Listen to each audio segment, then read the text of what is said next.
Hey, it's Dustin with Parts Doctor, and today I'm going to show you how easy it is to replace the right side roller axle on this Whirlpool dryer. But these instructions also apply to some other great manufacturer brands such as Kenmore, Maytag, Amana, and more. So let's jump in. I'll show you step by step. It's easy and you can do it.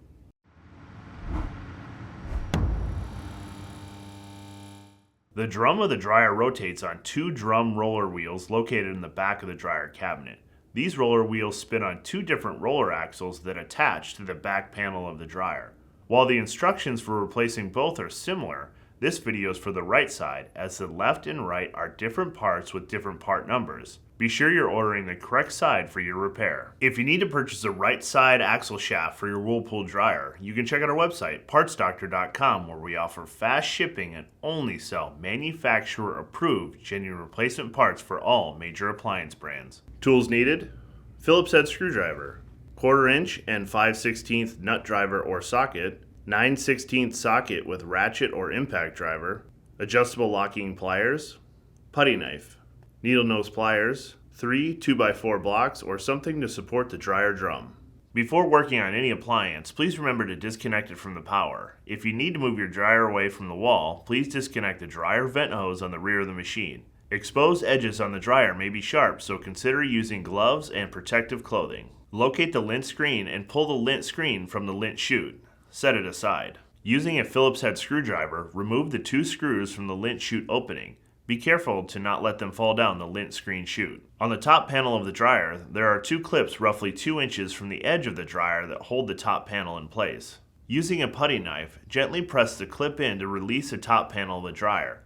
While you're pressing on the clip, gently pull up on the top panel so you know when it's released.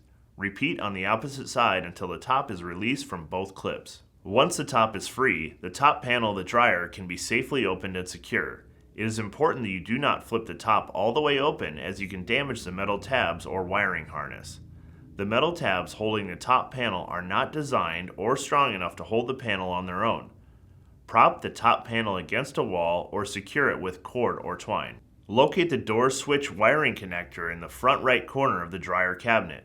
Gently use your putty knife to release the locking tab on the door switch wiring harness and pull the 2 connectors apart. Once the top panel is secure and the door switch is disconnected, move on to removing the front panel. There are 2 5/16 screws and 2 slide-in hooks holding the front panel to the cabinet. First, remove the 2 5/16 fasteners with either a nut driver or socket, and be sure not to lose the 2 retaining clips that hold the screws in place. Once both of the top screws are removed, tilt the top of the front panel about 6 inches away from the cabinet and lift to free the panel from the 2 bottom clips.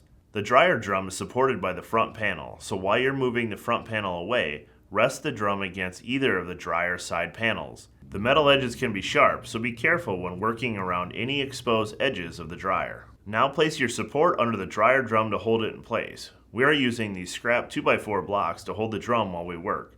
Once the drum is stabilized, you can see where the idler pulley is on the bottom of the dryer cabinet. If your belt and idler pulley are still in place, snap a photo of the belt orientation for reference later.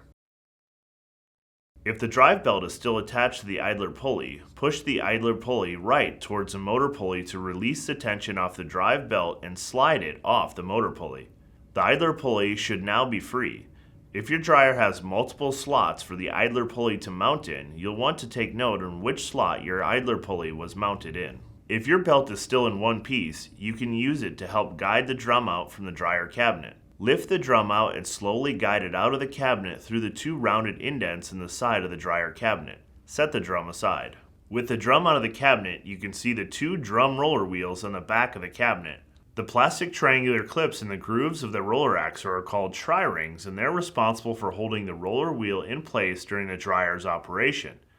You can see the difference between the right and left axles by the amount of play in the roller wheel between the 2 plastic tri-rings on the right axle. This is why it's important to order the correct part. The roller axle does not include replacement tri-rings, so if yours are missing or broken, head to partsdoctor.com and enter your dryer's model number to get replacements. If your tri-rings are in good working order, you can attempt to reuse them. As you gently lift on the tri-ring with the needle nose pliers, use your other hand to work the tri-ring off the axle. With the front tri-ring removed, slide the roller wheel off the axle. If the wheel is damaged, it should also be replaced. The roller wheel kit from PartsDoctor.com includes 4 tri-ring clips as well as 2 push-on nuts, which are used when installing the left side roller wheel. Once the roller wheel is removed, the rear tri-ring clip is now visible. Using the same technique as the front clip, carefully pull the tabs of the tri-ring up and work it off the axle shaft. If you have replacement tri-rings, you can simply break them off and discard them. To access the 9/16 nut holding the axle to the rear of the dryer cabinet, remove the back panel from the dryer. First, take off the terminal cover by removing the 1/4-inch hex head screw at the top of the cover. Once the terminal cover is removed, you can remove the 1/4-inch screws holding the back panel to the machine. Set the back panel aside. The right roller wheel axle nut is located behind the lint screen chute above the blower fan. To access it, remove the lint screen duct by removing the 4 1/4-inch hex head screws holding the long metal duct to the blower housing. Slide the lint screen duct out and set it aside. First, we will try to use an impact driver to loosen the nut. Tap the trigger of the impact a few times to see if the 9/16 nut breaks loose. If it breaks loose, reach around the top of the cabinet to hold the axle while you remove the nut from the threads on the axle. Be sure to keep the nut and washer as you'll be reusing them to install the new axle. If you do not have access to an impact driver, use your ratchet with an extension so the ratchet has more room to turn. You can attempt to break the nut free with the ratchet and socket, but there is a chance that both the nut and axle will turn together. If this is the case, use your locking pliers to hold the axle while you use the ratchet on the other side. You can have someone help you by holding the locking pliers or situate them so when you turn the nut, the locking pliers will rest on the side of the dryer. This should allow you to turn the nut. Don't worry about damaging the old axle with the locking pliers because once you remove it from the dryer, it can be discarded. If you need to purchase a new right side roller wheel axle, make sure you get a manufacturer certified replacement part like the ones that we sell on our website, PartsDoctor.com. We'll leave a link in the description below. Search with the model number from the tag in your dryer to be sure you get the correct part. To install your new axle, reach over the top of the cabinet of the dryer from the rear of the machine. Insert the axle threads through the hole and slide the washer on before starting the 9/16 nut. Be sure to start the nut by hand to prevent cross-threading. Use your ratchet or impact to tighten the nut and axle as you hold the other side of the axle with your hand. Be sure to firmly tighten the nut. If you need assistance holding the axle, you can attach the locking pliers to the very end of the axle to hold it while you tighten. Do not attach a pliers or wrench to the axle where the roller wheel will rotate. Before installing the roller wheel on the axle, be sure to slide a tri-ring retention clip in the back groove of the roller axle. This clip assures that the roller wheel will not move out of place during installation and operation. Slide the roller wheel onto the axle and spin the roller wheel to check the wheel's fitment. The roller wheel should have very little back and forth wobble and should spin freely. This is a self-lubricating component, so do not apply any sort of lubrication or grease. If the wheel does not spin freely or has excess play, re-inspect the roller wheel and replace it if it's worn or damaged. Now is a great time to inspect the groove on the dryer drum that the roller wheels ride in. While slowly rotating the drum, look for any debris or damage to the concave channel on the rear of the drum. Clean this area to extend the life of your roller wheels and assure a more quiet drying cycle. While you're inspecting the roller wheel channel, take a look at the felt seal on the rear of the drum and look for any excess of wear, missing felt, or excess of damage. If the felt seal is damaged or missing in any spots, articles in the dryer drum can get stuck between the drum and the back panel and be destroyed. The rear drum felt seal from PartsDoctor.com includes the adhesive needed if you need to replace the part. The plastic interior ring on the front of the dryer drum is called the support ring bearing, and this supports the front of the drum as it spins. The lip around the door of the front panel of the dryer is where the front drum seal is mounted and provides a soft surface for the plastic support ring bearing to rotate on. If either of these components are damaged, you might hear grinding, squeaking, or metal on metal scraping. If either of the front or rear seals or the support ring needs to be replaced, check out our how-to videos on how to replace each component. There will be a link in the description below on how to replace those components.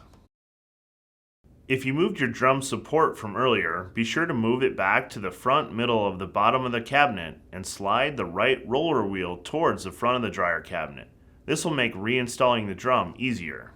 Check to be sure that the drive belt is not twisted or flipped in any spot, and grab the belt and the front of the dryer drum and slowly maneuver it between the side panels into the cabinet. You want to be sure that the felt seal is in the rear when sliding the drum back into place. Slide the drum in and rest the rear of the drum on the two roller wheels at the back of the cabinet. Do a visual check on the right roller wheel to see that it's in the wheel channel.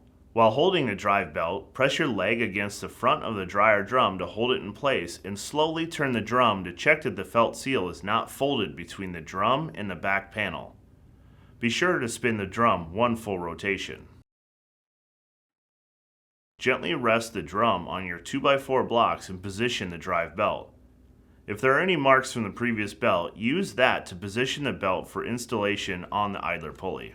Locate the slots on the bottom of the dryer cabinet. Slide the left side of the bottom of the idler pulley into the leftmost slot at an angle and then the other tab on the idler pulley into the slot next to it. Reach in the opening below the idler pulley wheel and pull the belt through. Apply pressure to the idler pulley towards the motor until you can move the belt onto the motor pulley on the motor shaft. Reference the photo you took earlier if you need help with the belt path.